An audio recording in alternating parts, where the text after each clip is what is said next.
আজকের আলোচনার বিষয়বস্তু হচ্ছে আগামী নির্বাচনে বাংলাদেশের ক্ষমতায় কে যাবে, সরকার কে গঠন করবে, বিএনপি না জামায়াত। এই প্রসঙ্গে দুটা গল্প বলবো, প্রথমে হিস্টোরিক্যাল, তারপরে আমরা আলোচনায় যাব। তার আগে একটু বলে রাখি, আজকে আমাদের অটোয়াতে প্রচুর স্নো হচ্ছে, বরফ পড়তেছে, রাস্তাঘাট মেসি।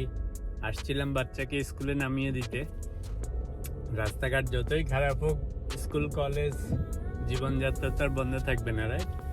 যাই হোক, এখন এই জন্য একটু গাড়ি ঘোড়া চালানো খুব টাফ, স্নোর মধ্যে স্লিপারি হয়। এনিওয়েজ, প্রসঙ্গে ফেরত যাই। তো গল্প দুটোর মধ্যে একটা হচ্ছে 2008 সালে যখন ওবামা আর হিলারি ক্লিন্টন নির্বাচন করে আমেরিকাতে। তো হিলারি ক্লিন্টন যেহেতু বহুল পরিচিত ফেস, প্রেসিডেন্সিয়াল ইলেকশন সবাই ধরেই নিয়েছিল যে হিলারি ক্লিন্টনেরই জেতার খুব চান্স আছে। কোত্থেকে কালো ওবামা এসছে, মুসলমান, তো হওয়ার চান্সই নেই। তো ওবামা দেশব্যাপী নির্বাচন ক্যাম্পেইন করতেছিল, yes we can, yes we can. আর হিলারি ক্লিন্টন বসে বসে হোয়াইট হাউসের পর্দা বানাচ্ছিল, ফার্নিচার ফিক্সচার ঠিক করতেছে যে কোথায় কি রাখবে। বিশেষ করে তখন বুশের যুদ্ধ বিগ্রহ এইসব থেকে মুক্তি পাওয়ার পর মানুষ বিরক্ত হয়ে গেছিল বুশ প্রশাসনের উপর। তো সেই সময় সবাই ধরে নিয়েছিল যে Hillary Clinton is going to be the next president of the United States, right? পরবর্তীকালে আপনারা জানেন ওবামা জিতেছিল।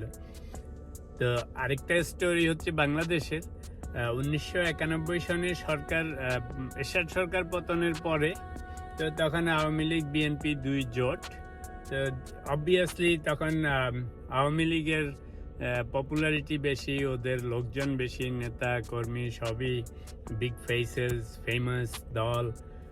তো খালেদাদেরকে, বিএনপিদেরকে অনেকে অত পাত্তা দেয়নি, মনে করছে দে আর গুড, কিন্তু আওয়ামী লীগই ক্ষমতায় যাবে।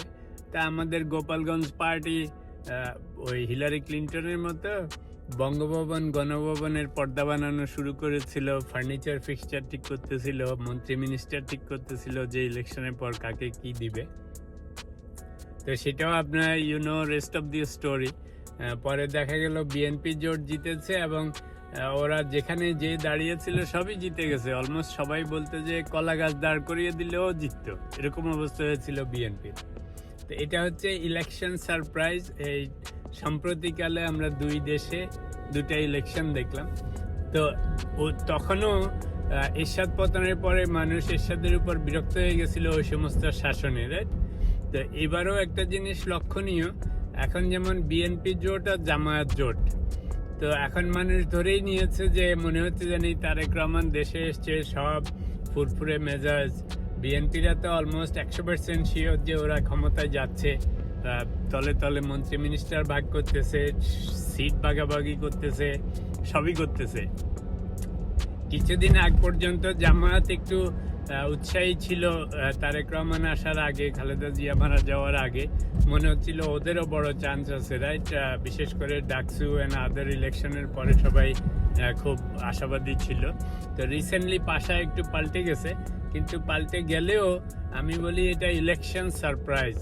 তো ওই যে 2008 সালের আমেরিকান ইলেকশন, ওবামা ইলেকশন, আর 1991 সনে বিএনপি ইলেকশন, এই দুটায় একটা জিনিস প্রমাণ করে যে যদি কোনো রেভলিউশন হয় বা যদি আগের সরকারের সময় মানুষ বেশি নিপীড়িত, নির্যাতিত হয়, তারপরে যদি ফেয়ার ইলেকশন হয়, সেই ইলেকশনে আপনার কোনো দল বা কোনো জোটেরই আগেই আপনার পর্দা বানানো শুরু করা ঠিক হবে না।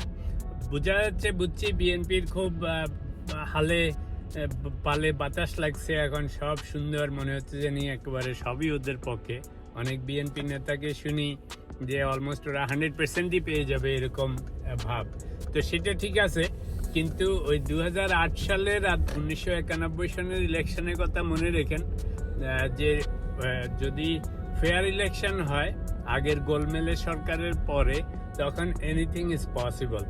এই জন্য যদি আপনারা বিএনপি হন, এত খুশিতে পর্দা না কেটে নির্বাচনী ক্যাম্পেইন করেন, জনসংযোগ করেন, মানুষের সাথে ভোট পাওয়ার যা যা করার দরকার সব করেন, নাইলে কিন্তু 1991 সনের অবস্থা হবে। আর জামায়াতকেও বলবো যে এখনই আপনারা হাল ছেড়ে দিয়েন না, কারণ 1991 সনে যেমন আওয়ামী লীগ পর্দা কাটতেছিল, এই বছর বিএনপি পর্দা কাটতেছে। ইউ ক্যান নেভার নো, কারণ এবার অনেক মানুষ কিন্তু জামায়াতকে তলে তলে পছন্দ করে। তো ফলে আপনাদের জোটের যে চান্স শেষ হয়ে গেছে তা না, that could be an election surprise. তো সেই জন্য আপনারা যদি জামায়াত হন, ওয়ার্ক হার্ডার, আর বিএনপি হন, আপনাদেরকে হার্ড ওয়ার্ক করতে হবে। এমনি এমনি ভোট আসবে না। দুই পক্ষেরই সমান চান্স আছে। একটা যদিও উপর দিয়ে মনে হচ্ছে ক্ষমতায় চলে যাচ্ছে, আরেকটার এখন একটু মন্দা দিন যাচ্ছে, কিন্তু ওই ইলেকশন সারপ্রাইজের কথা মনে রেখেন। ইউ ক্যান নেভার নো, দেখা যাবে হয়তো আপনাদের পালে বাতাস লাগতে পারে। জামায়াতকে বলছি শেষ মুহূর্তে। আপনাদের কি মনে হয়?